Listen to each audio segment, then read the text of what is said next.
はいどうも、ホルモン島田チャンネルのぶっちゃ島田です。皆さんは肉は何で焼く派ですか？お店によっても色々個性がありますよね。ガスロースターで鉄板だったり、七輪で網だったり、今回はネットで見つけた水晶板で焼肉してみます。普段食べている焼肉とどう違うのか検証してみます。それでは早速やっていきましょう。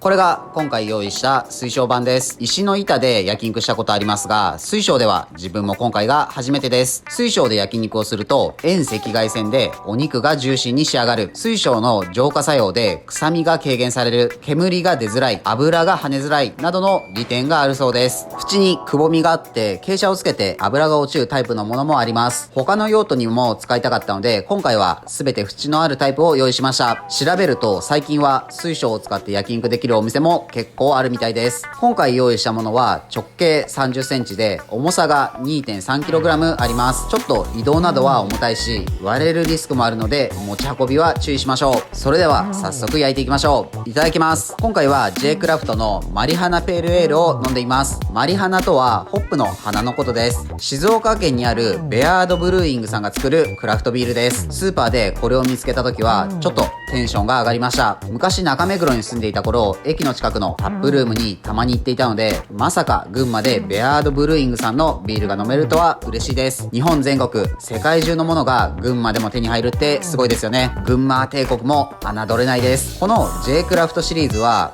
無ろ過無加熱のビールです。無ろ過なのでペールエールとは思えないような濁りがあります。しっかりとしたホップの香りとシトラスのようなフルーティーで爽やかな香りがします。口に入れた瞬間パッションフルーツのような香りとホップの苦味が口に広がります。そこまでガツンとした苦味ではなく優しい苦味が口に適度に残ります。こういった味わいは焼肉とか少し油っぽい食べ物とは相性良さそうです。それではお肉を焼いてみましょう。この水晶板はガス火で平気なので、こういった卓上のコンロがあると便利です。あまり高温にしすぎると割れる場合があるそうなので、中火以下での使用が推奨されています。結構周りまでしっかりと熱くなりますね。今回は特に味付けなどはせずにそのまま焼いてみます。まずはランプから焼いてみます。初めて使うからなのか結構くっつきますね。一度薄く油や牛脂などを敷いてあげてもいいかもしれません。焼けたので食べてみます。確かにかなり柔らかくジューシーに仕上がっています。思っていたよりもしっかりと中まで火が通ります。せっかくなので野菜も焼いておきましょう。我慢できなかったのでご飯も持ってきました。次は牛タンと豚バラを焼いています。ちょっとくっつくけど焼いてる感じ嫌な焦げ方はしないですね。牛タンもちょうどいい焼け具合です。この焼き具合って炭火って特に難しいですよね。野菜もいい感じでしっかりと焼けます。せっかくなのでキムチも焼いちゃいます。このお肉から出た油と一緒にギトギトに焼いたキムチが好きなんですよね。わかる人いますか？サンチュに豚バラとキムチを乗せて、あとは巻いて食べるだけです。適度に油も落ちていて、それでいて身が硬くならずふんわりとしていて美味しいです。この焼いたキムチとご飯もよく合いますね。一度水晶をきれいにして、次はサーロインを焼いています。油でコーティングされたからかさっきよりもくっつかなくなりました。鉄板とか網で焼くよりも綺麗に焼けてるかもしれません。焼けたので食べてみます。せっかくなのでこのままかぶりつきたいと思います。余分な油が落ちていて見た目ほどくどくなくてとても食べやすいです。ちょっと食べづらかったのでカットします。